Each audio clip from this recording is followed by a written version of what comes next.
विजयी भव वेङ्कटशैलपते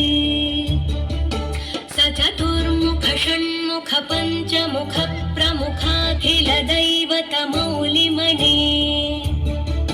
शरणागत वत्सल सारनिधे परिपालय मां वृषशैलपते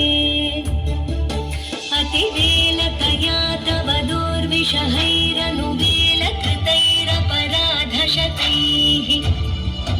भरितं त्वरितं वृषशैलपते परया कृपया परिपाहि हरे अधिवेङ्कटशैलमुदारमते जनताभिमताधिकदानरतात्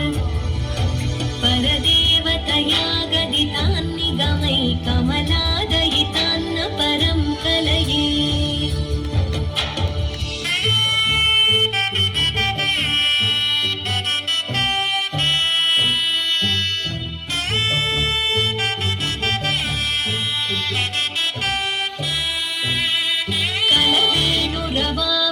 गोपवधूशतकोटिवृतात् स्मरकोटिसमात्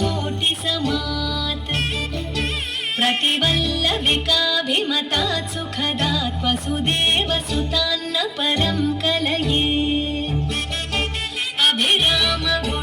अभिरामगुणाकरदाशरथे जगदेकधनुर्धर धीरमते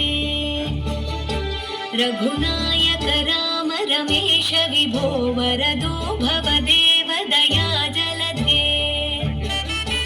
अवनीतनया कमनीयकरं रजनीकर चारुमुखाम्बुरुहम् रजनीचर राजतमो मिहिरं महनीयमहं रघुराममये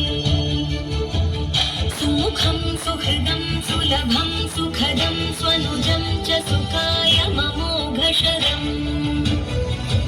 अपहाय रघुद्वहमन्यमहं न कथञ्चन कञ्चन जातु भजे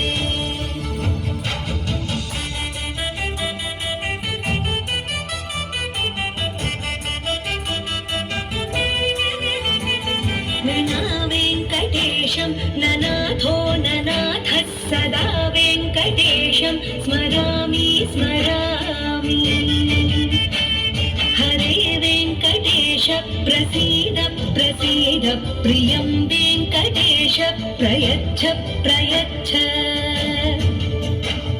विना वेङ्कटेशं ननाथो ननाथः सदा वेङ्कटेशं स्मरामि स्मरामि हरे वेङ्कटेश प्रसीद प्रसीद प्रियं वेङ्कटेश प्रयच्छ प्रयच्छ अहं दूरतस्ते पदाम्भोजयुग्मं प्रणामेच्छयागत्य सेवां करोमि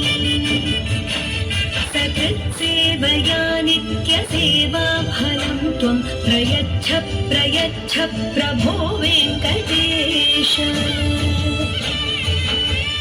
अज्ञानिना मया दोषान्न शेषान् विहितान् हरे क्षमस्वत्वं क्षमस्वत्वं शेषशैलशिखामणे अज्ञानिना मया दोषान्न शेषान् विहितान् हरे क्षमस्वत्वं क्षमस्वत्वं शेषशैलशिखामणे